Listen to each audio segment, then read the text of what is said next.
de qué fenómeno, de qué proceso, recopilación. Y es muy obvio que ahora muy personal, así que no se preocupen que la respuesta sea elemental y obvia, no es ni pretende ser agresiva o despectiva por lo sencilla que es, sino para esto de la recopilación, ¿con cuál de las fuentes de derecho tiene que ver?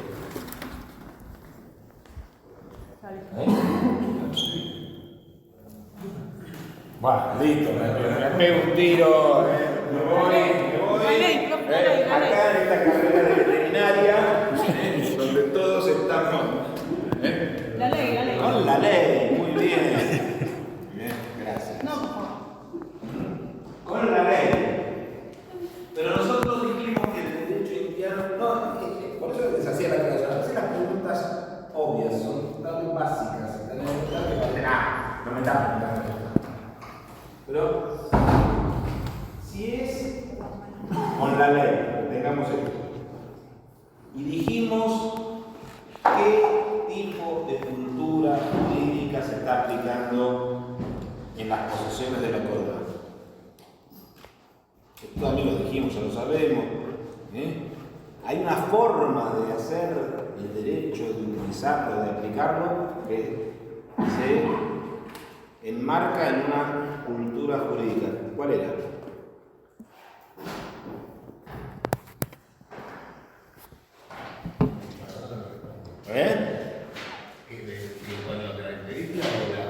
No, ¿cuál cultura jurídica es la que se utiliza en América?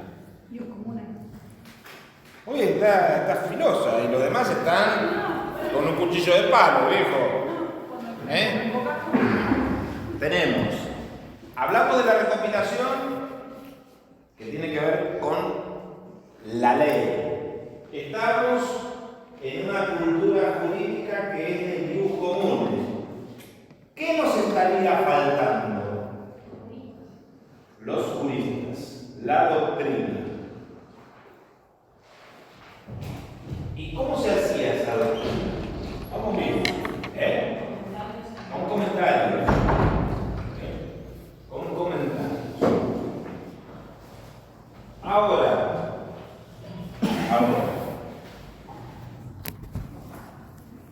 Entre comentarios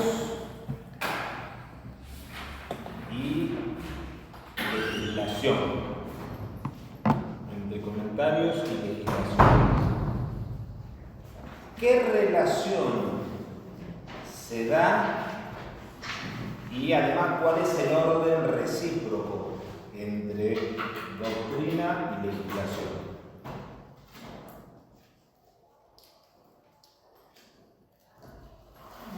¿Qué actúa en función de qué? Los comentarios actúan en base a la legislación. Entonces, ¿qué es lo que está primero? La legislación. Esto es así. Ahora, vamos a ver que en el mundo indiano,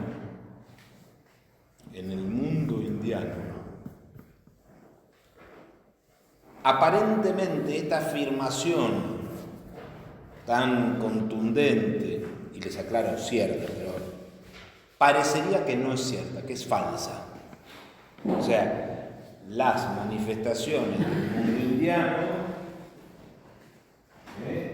brindan unos datos que no coinciden con estas afirmaciones. Adelanto a señalarles que la falta de coincidencia, lo que vamos a explicar, es solo aparente, porque vamos a explicar por qué y cómo. Entonces, esto que estamos diciendo,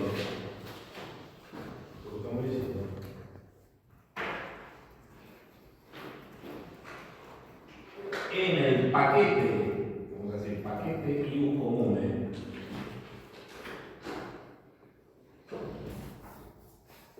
de Indias, la recopilación de leyes de Indias. Y ahora vamos a ver, vamos a contar algo más que no habíamos dicho, de 1680, más el comentario canónico. Acuérdense que yo les había dicho que en la cultura de bien comunes, si bien importan los comentaristas, no tiene que ver con el derecho canónico como de canon, como de referencia. O sea, cada norma legislada termina teniendo un autor. Nosotros lo que hemos visto, estamos viendo, así parece que bueno, mensaje por señas de un grado de extensibilidad corporal. Estamos viendo, hemos dejado el tema del derecho indiano, ya se había dicho, vamos a continuar. Hoy vamos a empezar a hablar del derecho del siglo XVIII. Pero había una cosa que nos queda algo para terminar, que no habíamos dicho. Entonces, fíjense, nosotros hoy vivimos en una época en la que también hay autores canónicos. ¿Cuál es el autor canónico? Para este tema, va a haber fulano. O sea, dependerá, a veces hay autores que se van desdibujando, deshilachando, aún en vida. Por ejemplo, yo no sé, pregunto, acá no es una afirmación, sino que es una consulta. Pero a mí me parece que ustedes, me da la impresión y consulto, que los que cursan penal no leen a Zaffaroni, leen al discípulo de Zaffaroni, a Sansinetti o a... Sí. No, o sea que Zaffaroni es como que queda para los... es lo que leyeron sus maestros de hoy, a pesar de que Zaffaroni está en plena actividad, ¿entiendes lo que quiero señalar? Entonces, lentamente Zaffaroni está quedando como relegado. Hoy es más una exquisitez, me da la impresión a mí, que a veces hay áreas del derecho que tienen autores muy importantes, pero que no han elaborado obras de conjunto, o obras de conjunto suficientemente sólidas, suficientemente no más que sólidas. Pasa el derecho administrativo. Casi no hay buenos manuales sobre acto administrativo.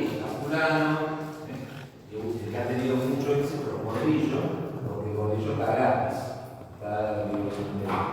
pero igual la obra de Gordillo es bastante complicada, o sea, cuando aparezca, bastante complicada no por Gordillo, no, la confección es muy larga, muy extenso, demasiado erudito para hacer una obra de uso cotidiano. Será una obra de más fácil de leer. Es fácil de leer, pero es largo. Y hoy vuelvo con esa de páginas. Profe, los trabajos acá en este curso son la que dice que van a tener que ver como 15 páginas. Es la cultura del TikTok. Entonces, sí, es agradable, es claro, pero 3, 4 tomos hoy. Incluso le digo, esto que pasó a mí, yo cumplí este año, y editoriales. No sé qué cosa, en qué asteroide nuclear vive. No, tiene que tener más de 400 páginas. Flaco, no lo va a leer nadie. O sea, yo lo puedo hacer. Pero hay además una letra que es así. Hoy también un colega de derecho administrativo, otra me dice, no, porque voy a publicarlo. Tiene 1300 páginas. Yo pensaba, flaco, ¿quién te pensás que se va a comprar un ladrillo de 1300 páginas? Está bien. Son libros de esos que se compran en los grandes estudios, se venden por simplificar, son las obras de referencia, ¿se entiende? Pero a pesar de todo, nosotros tenemos que hay autores de referencia. Como es que el mundo nuestro es un mundo más dinámico, pero si ustedes van a ver, y los autores duran 30, 40, duran 70, 80 años, hay autores que se mantienen. En el mundo del derecho común, una vez que se identifica explicaba como la autoridad y puede durar 200 años, 300 años. Entonces, nosotros vamos a encontrar que la autoridad de la recopilación de leyes de Indias fue un señor, una obra, como Juan de Solórzano y Pereira, que se llama La Política Indiana.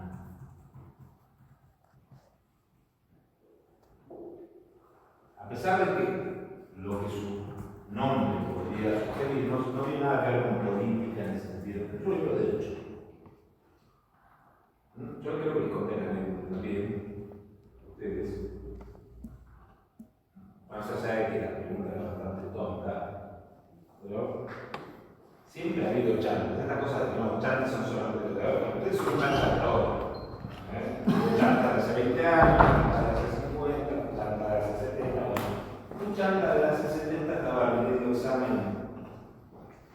Carlos Levi, un gran referente en disciplina. Me estaba rindiendo el examen todo.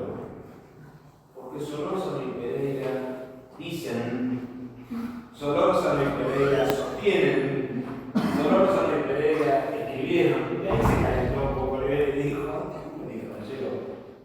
Solórzano y Pereira, ¿es una sola persona o son dos? Obviamente son dos. Suficiente, caballero. O sea, había sacado el apunte más berreta que había en el condado, y se dio cuenta. Entonces, Solórzano y Pereira es uno solito. Escribió la política indiana y acá viene la gran sorpresa. Porque la política indiana es de 1647. ¿Qué nos traería a nosotros como conflicto en función de lo que dijimos hace unos minutos? Y es al revés. Es al revés. Y además de que es al revés de lo que dijimos, ¿cuál otro conflicto conceptual, junto con esto, se suscitaría? El comentario de qué? La ley. ¿Cómo puede haber un comentario de la ley antes de la ley? Eso es. que circulaba, que circulaba, que no estaba plasmada en esa publicación. Bueno, no está mal la respuesta, es una respuesta bastante inteligente y adecuada. Podría hacer esto y recuerden, en este sentido, tomando lo que dice Adrián, acuérdense cuál era la definición de recopilación, nos viene bien para trabajar esto. ¿Cuál era? ¿Cómo caracterizamos a la recopilación? La reunión de textos normativos, Textos normativos de ahí de una cierta selección de textos. Pero textos normativos que tenían qué condición, que ahí era eso, esa parte de preexistentes. Entonces, con lo de que eran preexistentes, podríamos teorizar que la explicación de que el comentario es anterior, pero es el comentario de esas leyes, tiene que ver con que Solórzano conocía las leyes. Bueno, hay algo de esto, pero no como lo planteas vos. ¿Bien? No como lo planteas vos. Porque si yo no me equivoco, vos lo que estás planteando es adecuado, que tiene que ver con el tipo de interrogantes que estamos haciendo y con los datos que manejamos. Bueno, estaban las leyes porque eran preexistentes, Solórzano las conocía, a esas leyes. Entonces nosotros tenemos un punto para llegar a esta interpretación. Vamos a contar unas cosas poquitas de Solórzano. Solórzano es un hombre de Castilla. Estudia Derecho, me parece que era el Senado ahora, estudia en Castilla, se gradúa de abogado, licenciado en Derecho en Castilla, y una cosa que pasaba en esa época era que había universidades de la élite que eran el semillero de los funcionarios del imperio. Como ese imperio en un sentido figurado, había un emperador. Solo los alumnos, muy jovencitos, se recibe, trabaja en la universidad. Esto también es una cosa curiosa. En general, los profesores de la universidad eran profesores veteranos, no solían ser recién graduados, que ahí hacían sus primeras armas y mostrando su calidad y su capacidad podían conseguir ingresar en el servicio público. ¿Qué pasó con Solórzano? Solórzano, entonces, va a América y en América va a tener funciones vinculadas con la audiencia. ¿Se acuerdan que las audiencias eran estos tribunales que eran gobernados, que ocupaban un papel central en la administración de justicia? Entonces, el jovencito que ya entra de fiscal en la audiencia y después va a llegar a ser oidor. Bueno, y así está como 20 años en América. En Lima. O sea, es un español que está en el virreinato de su desempeño es muy bueno y lo va después a recuperar desde la metrópoli, va a pasar a ser fiscal de un organismo más importante, que es el organismo central, para el caso de América, que es el Consejo de Indias, que replica para toda la monarquía un modelo parecido al de las audiencias. O sea, es un organismo que tiene competencias jurisdiccionales, también tiene competencias de gobierno, también tiene competencias de funcionamiento. Formalmente el que gobierna es el rey, realmente el que gobierna es el Consejo de Indias. Tanto que tiene que hacer el rey mete la cuchara entre 4 cositas. Bueno, en ese Consejo de Indias, Solórzano va a ser fiscal y después va a ser miembro del Consejo, va a ser consejero de Indias. Se jubila ahí y termina la posesión. Y fallece, si no me equivoco, en 1652, 1650. No, 1655. Vamos ahora a contar el tema de la recopilación. ¿Se acuerdan que habíamos dicho desde cuándo se empieza a evaluar la necesidad de hacer una recopilación? Más o menos, ¿qué habíamos dicho?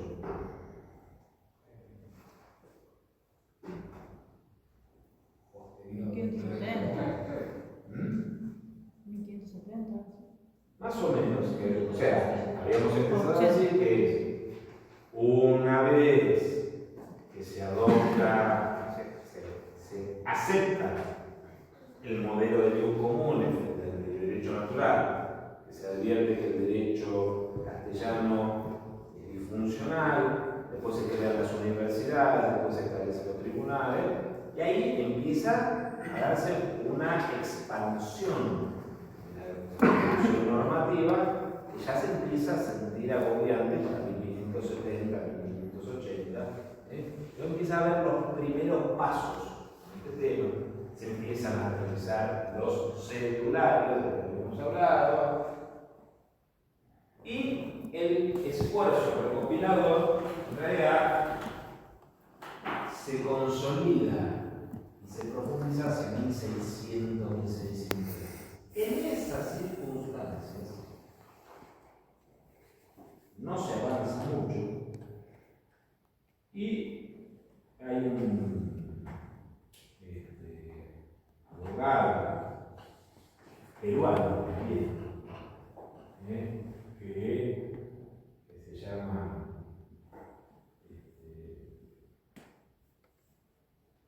Antonio León Pineda. A la corte y se presenta una persona con actitudes y calidades e ideas para hacer una recopilación. La idea de inclusión de la corona, que se la manda a un consejero de Indias, me parece muy bien, y deciden contratarlo. Entonces, Antonio de León Pinelo, que es peruano y que está en Lima, es invitado, contratado para ir a la corte. De hecho, se va desde el puerto de Buenos Aires a la corte, ahí empieza a trabajar y a hablar, y el oidor que lo había contratado fallece. Y lo cierto es que para 1636 él tiene un borrador muy avanzado, de hecho tan avanzado que él cree que ya es la recopilación, y lo presenta ante las autoridades. Acá, una aclaración, no se sabe muy bien, todavía no está bien, pero ¿por qué es que lo de León Pinelo en sí mismo no fue aprobado? Y generaría una buena explicación, igual esto, porque lo que se termina aprobando 34 años después, en 1680, es en un 95% de o sea, pasaron 44 años y le quedan 3 o 4 cosas, vamos a decirlo así. Ahora, no sabemos por qué esto se devuelve. No hay una explicación de no me gusta, este tipo es un jodido, la obra es imperfecta. No se sabe. Lo que sí se sabe es que se devoró. Y lo que sale en 1680 es en un 95% lo que ya había hecho. Y ahora, la explicación de todo lo que estamos diciendo. Resulta que cuando León Pinelo hace su recopilación, su borrador, proyecto de recopilación, lo manda al Consejo de Indias. El Consejo de Indias decide hacer una auditoría y evaluarlo. ¿Y a quién se lo dan? A Solórzano Pereira. Solórzano Pereira lee todo este proyecto, lo aprueba, dictamina a favor de su aprobación, y en 1647 publica la política indiana. Está hecha en base a qué? No a las leyes, sino a esta propuesta de recopilación. ¿Qué es la recopilación? Por eso es que tenemos un comentario a una recopilación anterior a la aprobación de la recopilación. Esa paradoja de la que estábamos diciendo, ¿cómo es posible? Claro, Solórzano efectivamente trabajó sobre la recopilación antes de que conociese el gran público y antes de que se entendió la explicación por ahí. ¿Verdad? Entonces nosotros cerramos el capítulo de Derecho Indiano, siglos XVI y XVII, y vamos a empezar a hablar del siglo XVIII. Un siglo que está marcado por novedades políticas, institucionales, y todo esto va a redundar en lo jurídico. A los historiadores les gusta, más que a los historiadores, al público en general, hablar de hechos anecdóticos, coyunturales, muchas veces son de una irrelevancia absoluta. Hay que cortar la cabeza a 18, a 16, 16. Es el todo, ustedes saben la famosa frase que tiene, primero, Luis XVI, realmente una dedicarse a arreglar los relojes que tenía, que otra cosa, bueno, tiene un diario, Luis XVI, donde cuenta, es un clásico, muchas veces desmontado, para darse cuenta de lo que es la falta de perspectiva. El 14 de julio de 1789, que toman la Bastilla, que es un episodio bastante irrelevante en cuanto a los hechos físicos en sí mismos, pero de un simbolismo extraordinario. Fíjense la desgracia que tienen nuestros compatriotas, nuestros vecinos brasileños. Está pasando 130 fiambres que nos enteramos, pero que van a aparecer, además, con cosas terribles. Dicen que hay una fosa común adentro de la favela, donde los narcos, más de un desaparecido, va a aparecer ahí adentro. Pero a veces no se necesita que haya cosas físicas.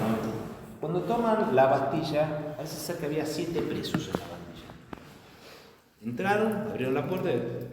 O sea, no fue un hecho de la violencia que nos podemos imaginar con un cuadro de Delacroix o alguna cosa por el estilo.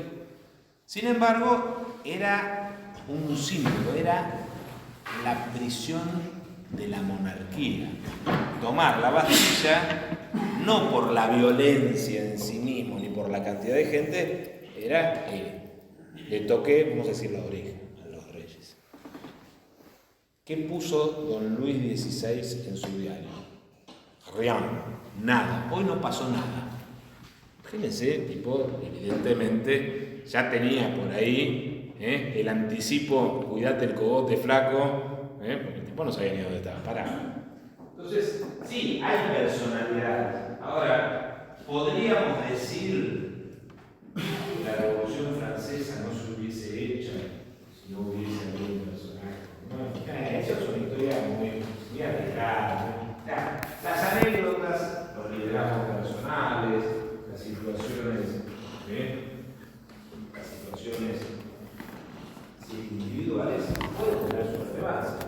Y de paso, tal vez esta Argentina fantástica que estamos viviendo, vayan viendo todas estas cosas. Nosotros no nos podemos, estamos viviendo en un tiempo absolutamente acelerado. Los gobernadores del ayer, 3 semanas, se llevaban el mundo por delante hoy, qué bueno presidente, cómo va. Son los mismos tipos, ¿verdad? O sea, esto de que nadie recibe un archivo, acá no recibe un archivo de 2 semanas. Pero bueno, esto se lo digo como para que hagan un ejercicio de esta idea. Pero hay un fenómeno que es real, como otras anécdotas. En la península ibérica, en la corona española, que para 1650 pierde el liderazgo. O sea, así como nosotros estamos viviendo en un mundo donde no sabemos si la hegemonía pasa de China, perdón, de Estados Unidos a China, si comparten China y Estados Unidos, pero Estados Unidos mantiene su hegemonía, pero estamos viviendo todavía la plenitud de la Pax Americana. Hasta mediados del siglo pasado, incluso hasta la Segunda Guerra Mundial, la hegemonía era británica, antes de la hegemonía británica tuvo la hegemonía francesa, y antes de la francesa tuvo la hegemonía española. El mundo occidental, entre 1500 y 1650, estuvo dominado por la corona española. Bueno, 1650, no 1700. O sea, termina el siglo XVII, comienza el siglo XVIII, con una corona española que ha declinado. Pero no es un poderío relevante, sigue siendo, primero, una potencia, una de las 3, 4 potencias más significativas, y además, si no leemos esto en el diario del lunes, sabemos que esa condición no la recuperan nunca más. Hay una expectativa de volver a ser la primera potencia. Pero ¿qué es lo que está pasando? En la la corona española tenemos a un rey o un príncipe, que a mí siempre me gusta que ustedes hagan su experiencia visual. Pongan Carlos II de Habsburgo. Carlos II de España. Busquen una imagen de este personaje y se van a llevar. Muy bien, acá Maximiliano ya llegó al personaje, no a la corona, sino a lo que está ahí. Pobre pibe, sí. Ustedes imagínense que ese cuadro se supone que está hecho con Photoshop. O sea, el tipo que lo pintó trató de hacerlo mejor. Imagínense si trató de hacerlo mejor y se dio esta mierda. Sí, imagínense lo que sería.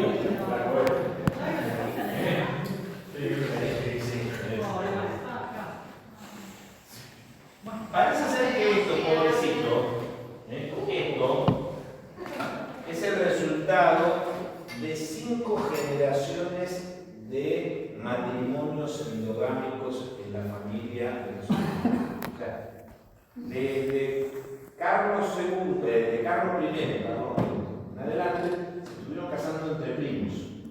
El resultado fue que este caballero, pobrecito, no solamente tenía una mandíbula pronunciada, tenía un montón de problemas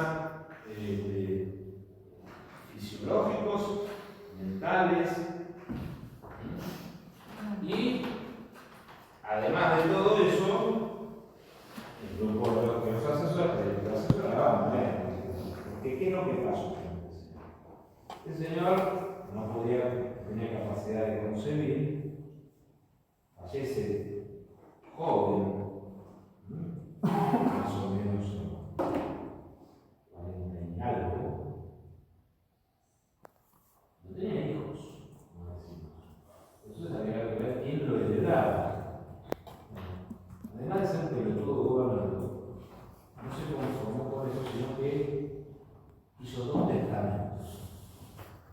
2 testamentos con 2 herederos diferentes, que eran rivales. Uno lo hizo en un año, otro lo hizo en otro. Entonces, era un despelote. Entonces, imagínense, el rey de España, en ese momento, más de rey de España, era rey todavía de lo que hoy es Bélgica, de la mitad de Italia, y más ni menos que la mitad de América. Entonces, con este horizonte tan confuso de quién lo sucedía, hubo intereses y regiones internas e intereses externos que se dispusieron a quedarse con esta tajada. Entonces, uno de los pretendientes era Felipe de Anjou, era nieto de Luis XIV, el rey de España. De hecho, estaba casado con una princesa española. Felipe de Anjou. Y otro de los pretendientes era el archiduque Carlos, hijo del emperador de Austria. Al archiduque Carlos lo apoyaba Inglaterra. Entonces, una guerra en parte europea, en parte mundial. La guerra se dio en Europa y en las posesiones asiáticas, americanas y africanas de las distintas metrópolis. El resultado fue un resultado medio complejo. Fue más parecido a un empate, si se quiere, un empate con ganador, vamos a decirlo así, que a una victoria aplastante. Este desenlace se da en la llamada Paz de Utrecht. Utrecht es una ciudad neerlandesa de Europa. En esa ciudad se firma la paz en 1713 y lo que va a terminar pasando es que las posesiones europeas de la corona se fragmentan y se separan de España. Bélgica pasa a manos de Austria, el norte de Italia también pasa a manos de Austria, el sur de Italia se hace un reino independiente. Por ejemplo, de esta época es que se inicia el conflicto que los españoles tienen con Gibraltar. Bueno, en el curso de esta época que los británicos tomaron Gibraltar para apoyar al archiduque soberano. De hecho, durante esta guerra, las Islas Baleares también quedaron más britanas por los europeos. Y quien queda como rey es este señor Felipe. Pero como les decía, medio como un empate. ¿Cuál es lo que quiero decir con lo del empate? Por ejemplo, no sé si ustedes escucharon hablar alguna vez del tema del tráfico de esclavos. En el siglo XVIII, buena parte del tráfico de esclavos americanos era proporcionado por comerciantes británicos. ¿De dónde surgió? El Tratado de Utrecht. Por parte del empate que hubo, dijeron, bueno, listo, nosotros no pudimos coronar a los pretendientes, pero ustedes se comprometen a que los esclavos que existen del África se los proporcionamos nosotros. ¿Ya?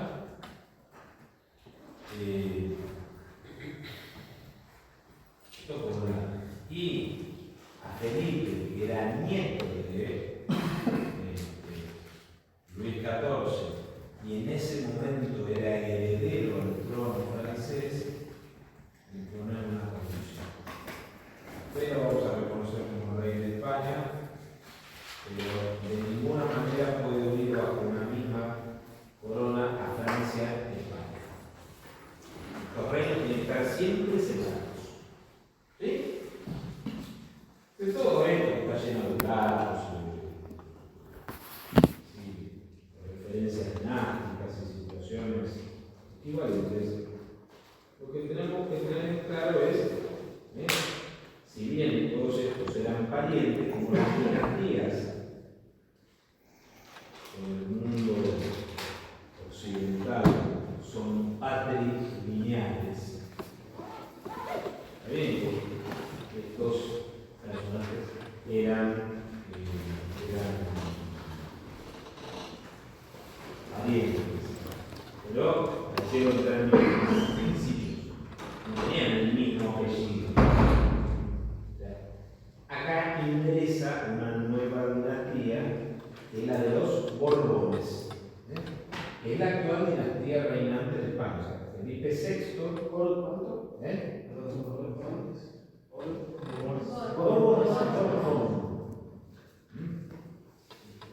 Entonces, la dinastía Borbón comienza en el siglo XVIII. Entonces, se va a hablar de algunas cosas, dice reformismo borbónico. Esta familia se caracteriza por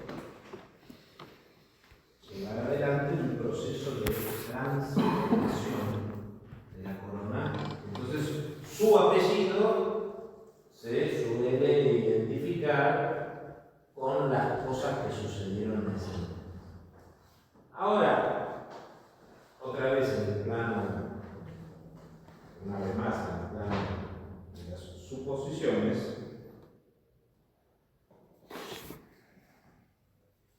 yo me arriesgo a imaginar que con o sin cambio de dinastía es muy posible que las cosas hubiesen sido bastante parecidas. Porque lo que pasa con los Borbones, es que aplican algo que en ese momento estaba de moda en toda Europa, que es poner en práctica el absolutismo. El siglo XVIII es el siglo del absolutismo. El absolutismo tiene características éticas, artísticas, políticas, jurídicas, bastante semejantes. El absolutismo había tenido un avance interesante con Luis XIV en Francia. No sé si ustedes tienen una idea, pero con Francia es el poder hegemónico en ese momento. Además, hegemónico en lo económico y en lo vital, en lo cultural, todos los reyes quieren tener una corte y una estructura administrativa equivalente a la de los franceses. Seguramente habrán escuchado alguna vez que cerca de París, hoy es un suburbio de París, es una ciudad, un poblado alejado del país, es Versalles. No tiene nada que ver con Versalles, la capital de una sociedad de su. Hay una serie, profe. Una serie muy buena. La de Versalles. Muy buena. ¿Quién es francesa o norteamericana? No, norteamericana. No, porque los norteamericanos. Porque era el lujo, todo eso. Bueno, todo eso, digamos, Muy bueno. el movimiento artístico de la época de Versalles es el rococó. Todas esas cosas que en general hoy nosotros fijamos mucho en el lujo palaciego. Cosas de seda, mucho dorado, mucha porcelana, cosas trabajadas. Esta es la época en que los varones usan esa peluca empolvada y toda una serie de cosas, pero el absolutismo hace escuela. Entonces, por ejemplo, Federico de Prusia va a mandar construir el Palacio de Potsdam, en las afueras de Berlín. Y también en España, los reyes van a construir después el Real Sitio de Aranjuez, siguiendo esta moda, ¿no? Pero no hay una moda estética, pero hay una moda política. Y esta moda política se extendió por todas las plazas. Ahora, si vos tenés que la familia gobernante de Francia, y que Francia es el eje y el referente en materia de absolutismo, y no tenés que ser ente para darte cuenta que posiblemente esto haya sido más intenso y más inmediato. Ahí van a pasar algunas cosas muy interesantes, nos marcan características. Algunas características van a ser locales. Hay una en particular que posiblemente ustedes hayan oído hablar o hayan experimentado consecuencias, si han viajado a España, o si tienen parientes, amigos que han viajado en España. ¿Qué problema, al margen de la inmigración, hoy tiene y del envejecimiento de su población, que está relacionado con la inmigración, pero qué problema estructural se da en España ahora y que está en la discusión pública? ¿El conflicto con la izquierda o el marroquí? ¿Cómo? ¿El conflicto con la izquierda o el marroquí o...? No, bueno, eso tiene que ver justamente con la inmigración. O sea, por eso dije, al margen de los países europeos, tienen un problema con la inmigración por varios motivos, pero fundamentalmente por el costo de la mano de obra, la falta de mano de obra. Algunos dicen falta de mano de obra calificada, pero también al mismo tiempo por ejemplo, no sé si ustedes también han escuchado, y estos son fenómenos que a veces son transversales. Fíjense, después del resultado del domingo, acá se viene una ley de base 2. Sí, el tema es que hay, también hay mucha gente que está en el paro, o sea, que no trabaja intensamente. Pero una de las cosas que sucede ahí es que el agro es altamente, no sé si ineficiente desde el punto de vista de la productividad, pero sí del rendimiento económico. O sea, a ver, digamos, hay trabajos agrícolas que pueden someterse con muy buenos resultados a procesos económicos, a procesos tecnológicos. La soja, el maíz, pones una máquina, te pasa un tractor, un día una gran cosechadora te levanta 150, 200 hectáreas, así, tenés un tipo arriba de la cosechadora que vale $700.000 y un conductor de camiones o dos y un par de peones, ya está. Con 5 tipos gestionaste en una semana 1500 hectáreas. Pero si vos lo que tenés es una producción de frutillas o de arándanos, donde tenés que sacar cada arándano de la plantita y tiene que ser el arándano que está maduro, no el que está verde, no el que está, y necesitas el tipo que esté en la cosecha. Para levantar 1 hectárea de arándanos necesitas 10 tipos durante 4 días. Entonces, si el tipo te cobra un poco más arriba del salario mínimo, que el mínimo es bastante alto comparado con el máximo, y el kilo de arándano te cuesta un huevo. Entonces, si te cuesta un huevo, tenés que poner las barreras pararancelarias que están poniendo en Europa, porque son, digamos, no pueden competir con nosotros disfrazados de mono. ¿Por qué? Porque nosotros pagamos miserias para los. Fíjense cómo todos estos fenómenos. Sí, estaba viendo que el conflicto con las naranjas, con Marruecos puede ser, no sé, si bien había un conflicto porque salió mucho más económico traer de Marruecos que. Pero lógico, bueno, pero fíjense, esto tiene que ver, miren como a veces estas cosas, que no salga el acuerdo de Unión Europea-Mercosur tiene que ver con esto.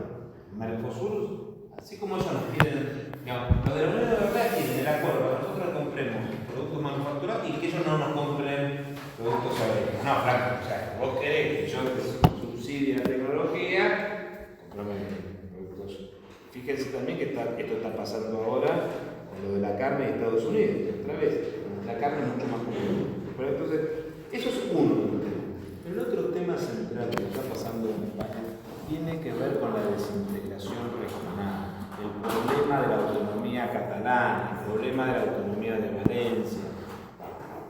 Ese problema tiene 230 años. Se inició con esa guerra que se dio, que es una guerra y ahí por las dudas, para que no se confundan, esta es la guerra de sucesión, no la de secesión, que es de los Estados Unidos, es una guerra de separarse. Esta fue una guerra de quién continuaba a Carlos II. Es el rey tan simpático y tan hermoso que llamamos. Entonces, ahí les decía, viene un ingrediente que es un ingrediente español. ¿Se acuerdan? Yo les dije, franceses, austríacos, pero al interior también hay algunos que apoyan al pretendiente francés y hay otros que apoyan al pretendiente austríaco. Resultó que los que defendían los franceses eran los castellanos, los que defendían a los austríacos eran los catalanes y los vascos.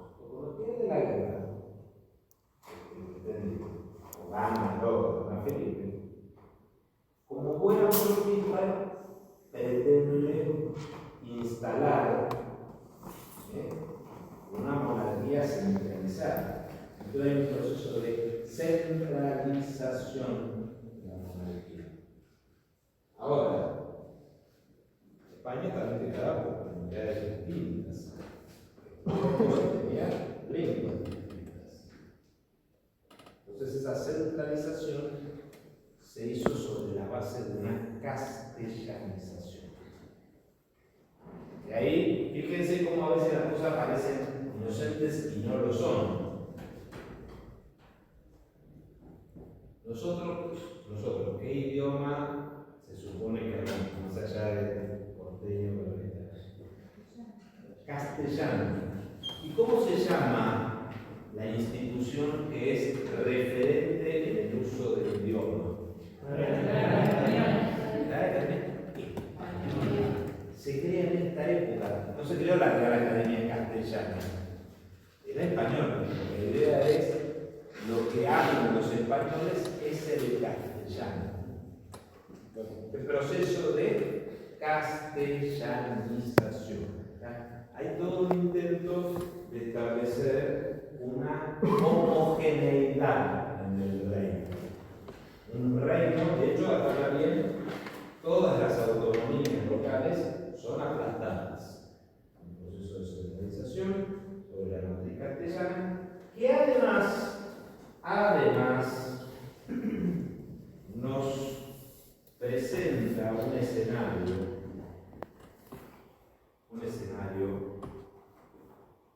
institucional y técnico que incorpora otra novedad. En lo institucional, nosotros nos vamos a encontrar con que el siglo XVIII, que es el siglo del absolutismo en toda Europa, y España no es la excepción, es un siglo que está marcado por la aparición de la administración pública. Lo que había antes eran colaboradores de los reyes. Ahora que se crea una estructura burocrática impersonal de funcionarios entrenados, jerarquizados, y de hecho también es que van a hacer el derecho administrativo. Y en esta administración centralizada, jerarquizada, disciplinada y obediente, los reyes van a depositar la atención, su entusiasmo, su simpatía en un grupo profesional que también en sí mismo había experimentado enormes transformaciones. Es el grupo militar.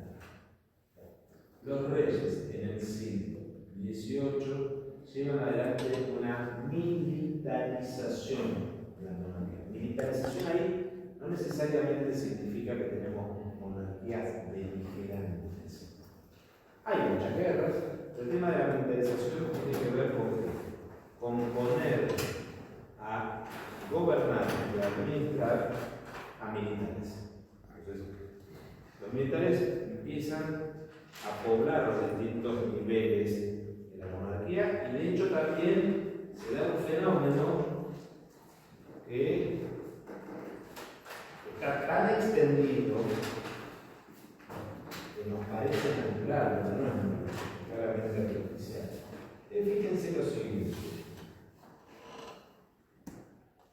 Cuando si alguna vez ven a personajes de las monarquías europeas en función oficial, ¿de qué están vestidos?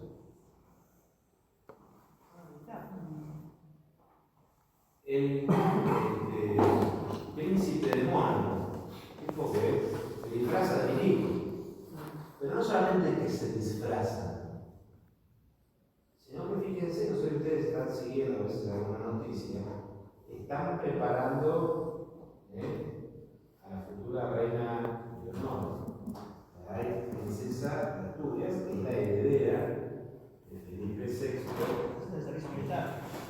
La mandaron al buque, se la quedaron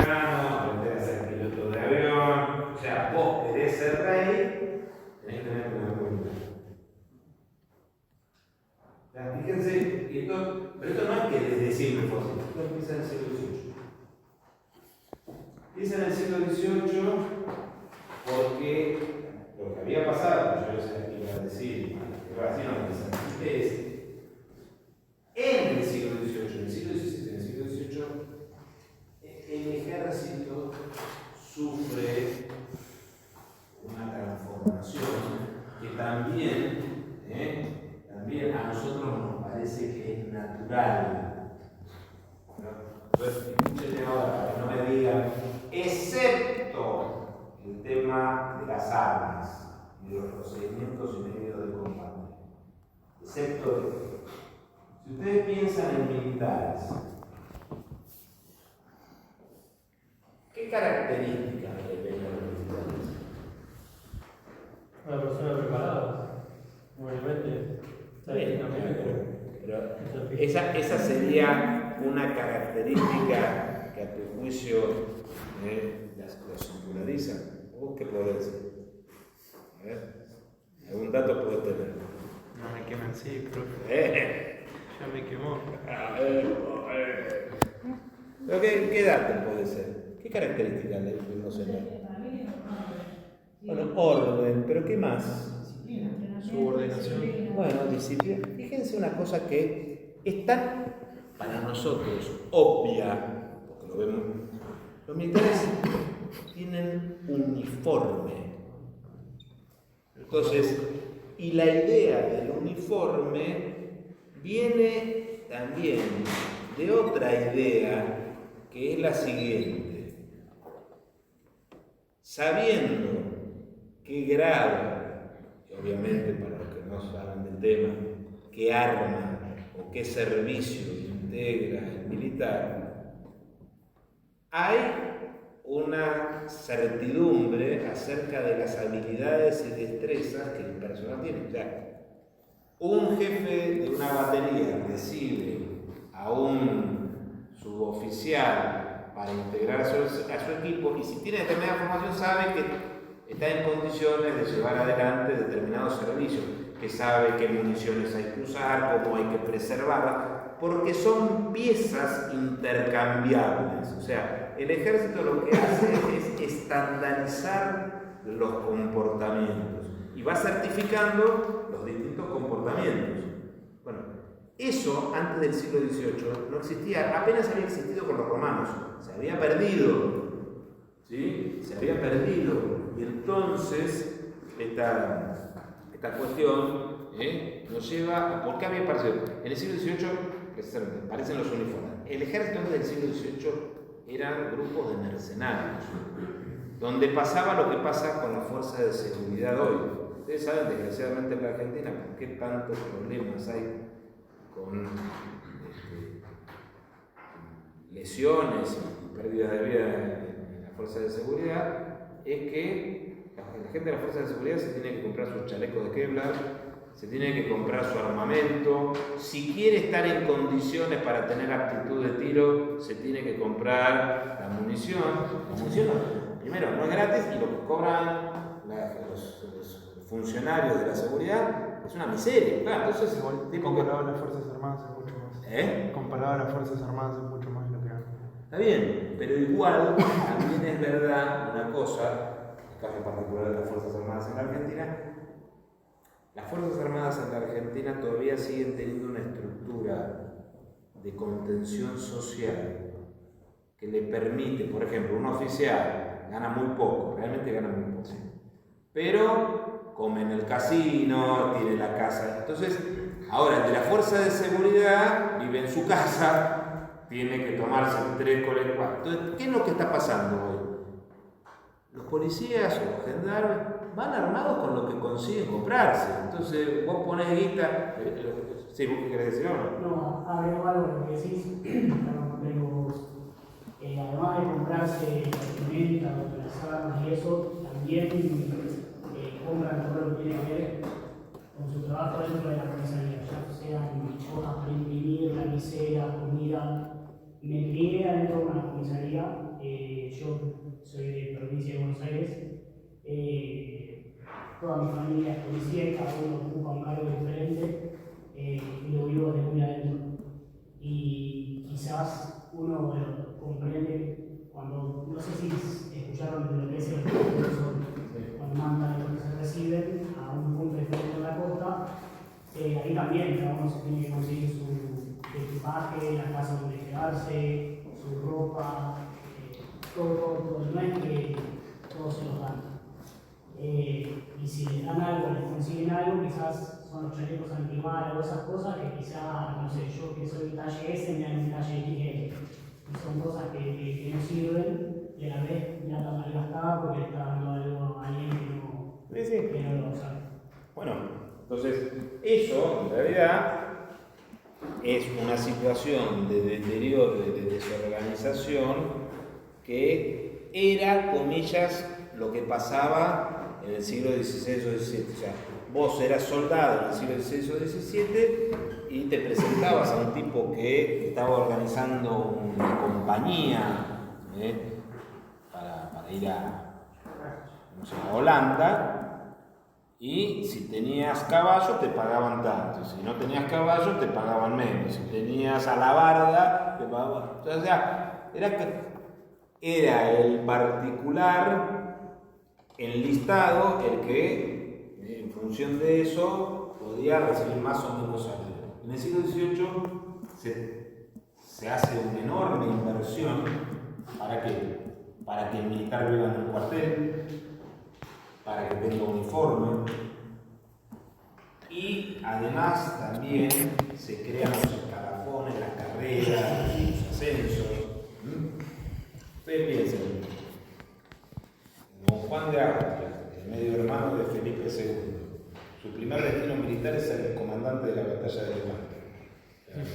Entró de comandante a los 20 y tantos años. Hoy, es verdad, porque hablábamos de la princesa Leonor, todo. Sí, obviamente que no la van a tratar igual que a cualquier cadete, pero tiene que, si está en el barco, subirse hasta arriba del barco. Y otra cosa que también es del siglo XVIII, que era una novedad, es que los oficiales empiezan a recibir formación en las academias militares. Por eso que en general también los códigos de comportamiento, el lenguaje, están uniformes. O sea, el uniforme no es solamente uniforme en cuanto al vestir, es en cuanto a tener una estandarización. Bueno, todo esto a los reyes les resulta fantástico. O sea, tener personas que tengan un estándar de comportamiento y de obediencia es el ideal de administradores. Entonces, de hecho, los reyes van a pasar de privilegiar a los juristas a privilegiar a los militares. Ustedes piensen en lo siguiente. Yo hice un trabajito muy discreto, creo.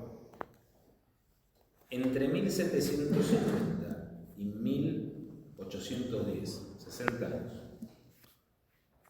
de todos los virreyes que hubo en América, todos menos 2 fueron militares. Y los 2 que no fueron militares, que fueron clérigos, fueron interinos. La administración se empieza a poblar de militares. Entonces, dimos un fenómeno, que es el de la centralización. Dimos otro, el de la castellanización.